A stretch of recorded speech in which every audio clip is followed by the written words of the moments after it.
ላለፉት 6 ዓመታት ብታምኑ ባታምኑ አንድ ሰው ኢትዮጵያ ውስጥ ቶርች አይደረግም በዚህኛ እንኮራለን ዶክተር አብይ ወጋጃን ከነ keessatti namni sababa malee hidhamee fi hinjiru jechuudhaan aadatee jira karaa biraatiin immoo namoonni hedduun sodaachifamuu fi akka rifaasisaa keessa jiran dubbataniiru dabalataanis obbo Shimallisii fi yaa'ii mareen dhiyaate hundumaa irratti ammayyuu rakkinni jira nagaan hin buune jechuudhaan yaada isaanii fi gaaffii isaanii yommuu itti dhiyeessan argineetiin jirra ashamaa akkam jirtu dhaggeeffattootaa fi daawwattoota Finfinnee News bakka jirtan hundumaatti nagaan keenya isiniif haa baay'atu jecha kun kan daawwachaa jirtan kamtu dhugaadhaa torban kanaa mil'annee isin mil'achiisuudhaaf calallee isin cilalchiisuudhaaf yaada keessanis isinirraa fudhachuudhaaf dhufneetiin jirra namoonni chaanaalii kanaatiif haaraa taatan subscribe like share gochuudhaan namootaan biraan ga'a akkuma beekamu torbanoota darban keessatti marii walga'ii ture keessatti hoogganaa waraansaa beekamaan tokko nu ga'eeraa kana booddee nus ta'e uummanni rakkachuu dhiphachuu hin barbaannu gadi taa'aatii mari'adhaa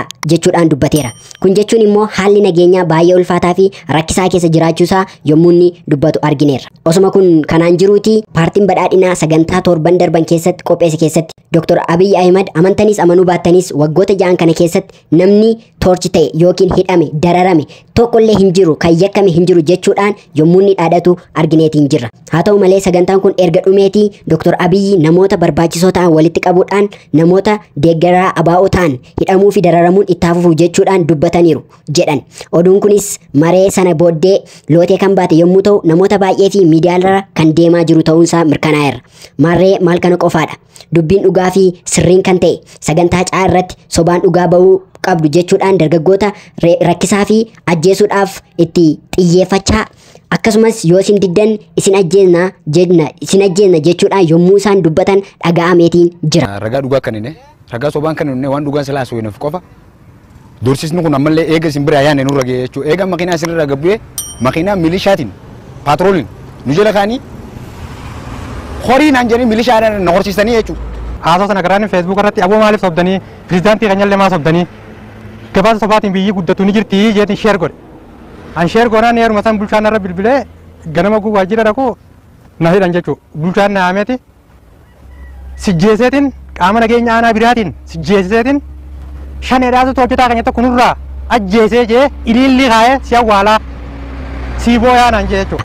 Gochoonni nama rifaasisanii fi sodaachisan ijaan ijatti fuulaan fuulattis arguutiin jirra. Kan nama ajaa'ibu immoo obbo Shimallisii fi yaa'ii caffee Oromiyaa irratti kan argaman hundinuu haalli nageenyaa ulfaataa waan ta'eef ammas irratti hojjetamuu qaba jechuudhaan dubbataniiru. Obbo Shimallis Abdiisaanis akka yaada isaanii ibsanitti yaada isaanii keessatti ifa yoo gochuu baatan iyyuu haalli isaan ittiin dubbatanii fi haalli nageenyaa maalirra akka jiru hubachuun ni danda'ama.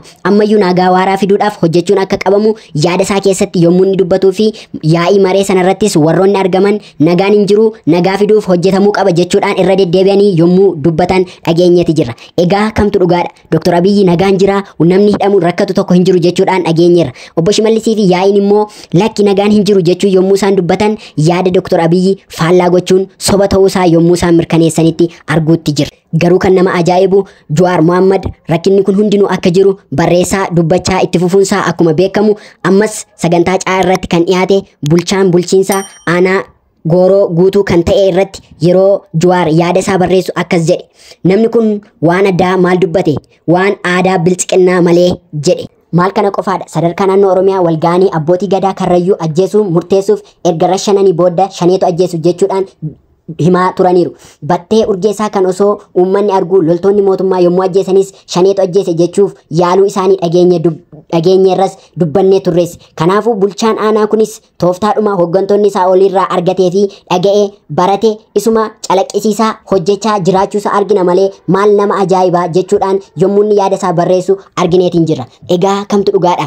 Egaa kamtu dhugaadha? Dr. Abiy rakkinni hin jiru jechuudha yommuu inni dubbatu dhagaattiin jirra. Akkasuma immoo yaa'ii maree caffee Oromiyaa irratti dhiyaateen uummanni rakkinni jira ammayyuu nagaa waaraan dhufuu qaba jechuudha yommuu isaan dubbatan argineerra. Akkasumas kallattii adda addaatiin rakkinni akka jiru Jawaar yommuu inni barreessu argineetiin jirra. Egaa kamtu dhugaadha?